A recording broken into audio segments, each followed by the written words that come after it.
Assalamualaikum warahmatullahi wabarakatuh. Nama saya Clarissa Apriliana dan di sini saya akan menceritakan alur-alur dari pembelajaran sosiologi. Nah, di pertemuan pertama, Pak Wawan ini menjelaskan bahwa kami akan melakukan praktek, di mana kami praktek ini yaitu melakukan penjualan eee, jual beli online menggunakan platform platform, yaitu seperti Shopee, TikTok Shop, dan Tokopedia. Nah, kalau misalnya ada yang paham dengan menggunakan Lazada juga boleh. Jadi, yang pertama itu kami disuruh untuk membuat kartu peran. Nah, di sini kartu perannya itu sesuai dengan peran yang kami dapat masing-masing. Nah, di sini saya mendapatkan peran sebagai afiliat atau afiliator, yaitu sebagai orang yang berperan untuk mempromosikan barang jualan. Nah, jadi di sini saya membuat kartu peran itu menggunakan karton berwarna kuning dengan panjang 20 cm dan lebar 15 cm. Dan di situ saya membuatnya sesuai dengan kemampuan saya, apa sesuai dengan kemampuan saya yaitu sebagai afiliat, dan apa saja sih peran yang dilakukan oleh afiliat tersebut. Nah, di pertemuan selanjutnya kami disuruh untuk bertukar kartu peran masing-masing bersama teman sebangku.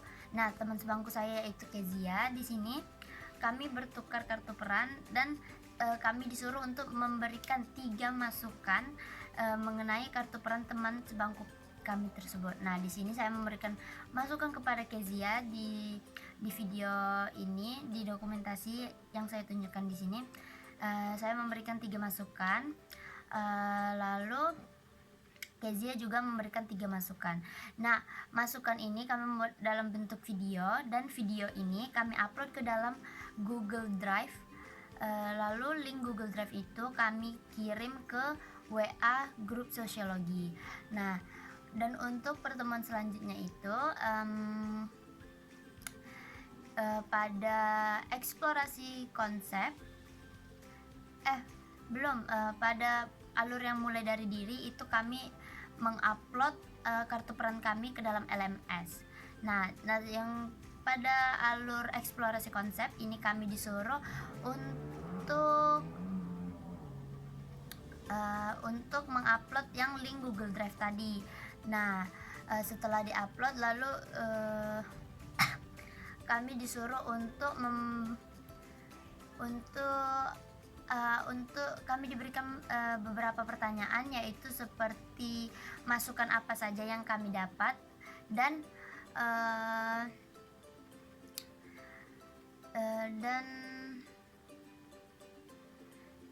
ini di alur refleksi terbimbing ini kami pertanyaannya masukan apa yang diterima atau yang didapat, lalu bagaimana cara kami untuk menanggapi tanggapan yang sudah diberikan oleh teman, lalu menerapkan masukan yang sudah diberikan oleh teman saya tersebut. Lalu ada juga pertanyaan bagaimana perasaan saya mendapatkan masukan yang sudah diberikan oleh kawan saya tersebut. Nah, di situ saya menjawabnya di sekolah dengan mengetik menggunakan keyboard, tidak disalin-salin, lalu ya sesuai dengan pendapat saya sendiri. Lalu selanjutnya itu ada pada ruang kolaborasi. Nah, di sini kami itu disuruh untuk bergabung bersama teman kelompok kami, yaitu ada Putri yang berperan sebagai pedagang, ada juga Zidan yang berperan sebagai keuangan, lalu ada Faiz yang berperan sebagai pembeli, ada juga Fatir yang berperan sebagai kurir, lalu ada Kezia yang berperan sebagai penonton. Nah, di sini itu tugasnya itu kami disuruh untuk membuat akun atau memutuskan platform mana yang kami gunakan untuk berjualan. Nah, di sini kami memutuskan untuk menggunakan akun Shopee sebagai platform untuk kami berjual.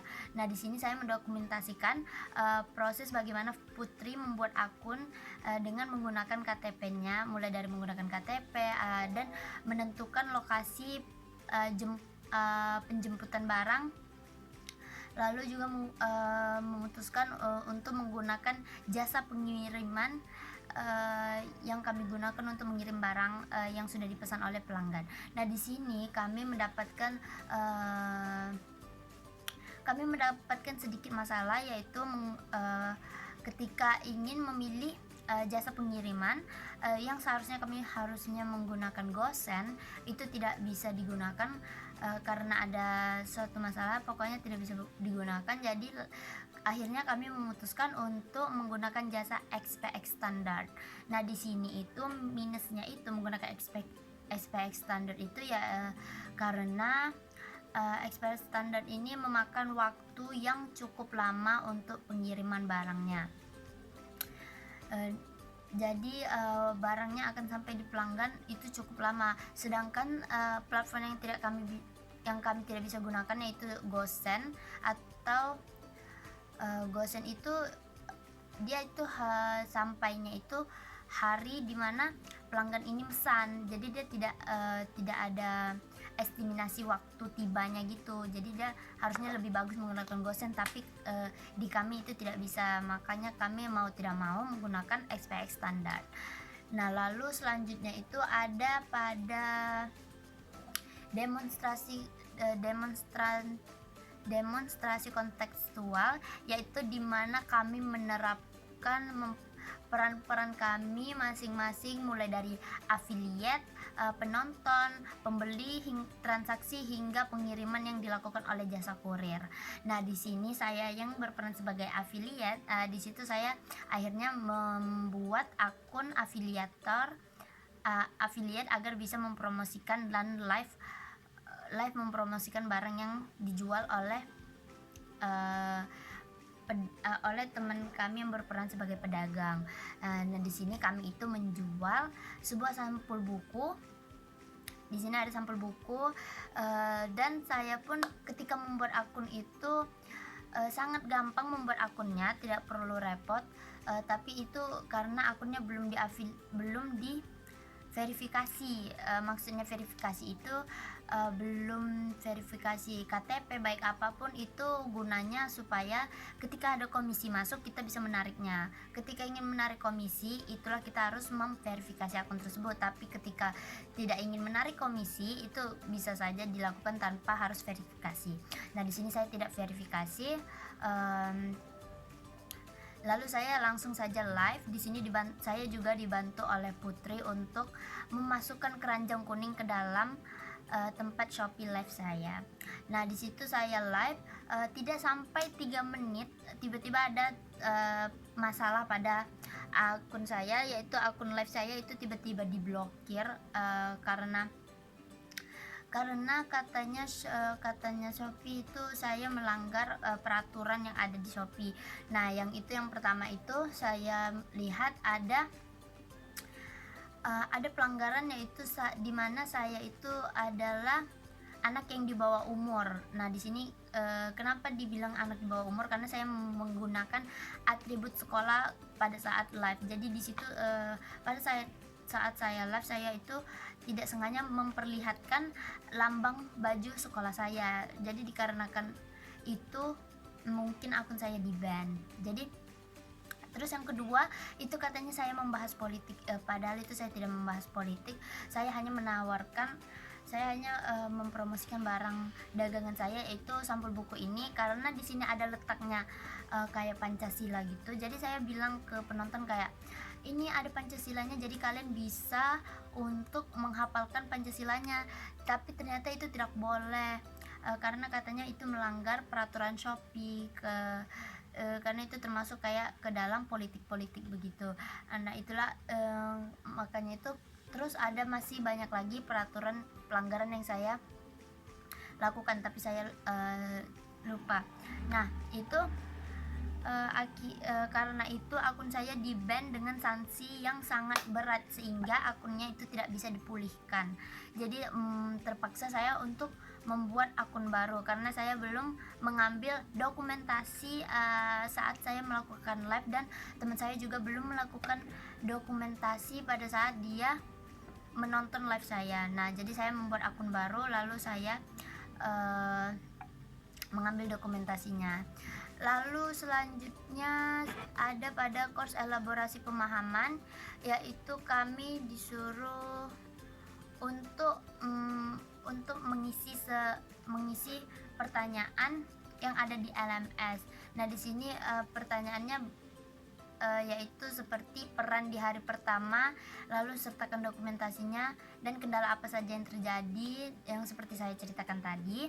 Lalu ada juga anggota yang paling mempunyai jasa besar dan ceritakan perannya, yaitu saya. Itu merasa Putri yang memiliki peran yang paling besar karena dia yang membuat akun Shopee, dimana saya itu kurang paham cara tentang memilih jasa pengiriman. Lalu dia juga mengurus paket ketika untuk dikirim ke jasa pengiriman di XPX standar, dia juga mengurusnya. Itulah mengapa saya mengatakan bahwa Putri ini memiliki peran yang besar. Lalu kendala dan bagaimana proses itu terjadi, lalu langkah apa yang diambil dan pembelajaran apa yang bisa diambil. Nah, pembelajarannya itu yaitu saya merasa bahwa dengan belajar ini kita jadi bisa untuk untuk di kemudian hari ketika kita ingin berjualan online itu kita tidak perlu memulainya dari nol lagi, karena kita sudah mempunyai pembelajaran yang sudah kita pelajari pada saat sekolah ini.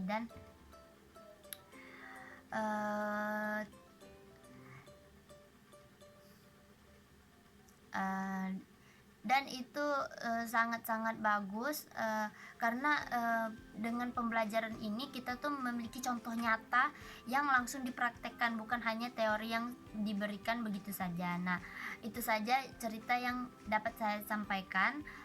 Maaf bila ada salah kata. Wassalamualaikum warahmatullahi wabarakatuh.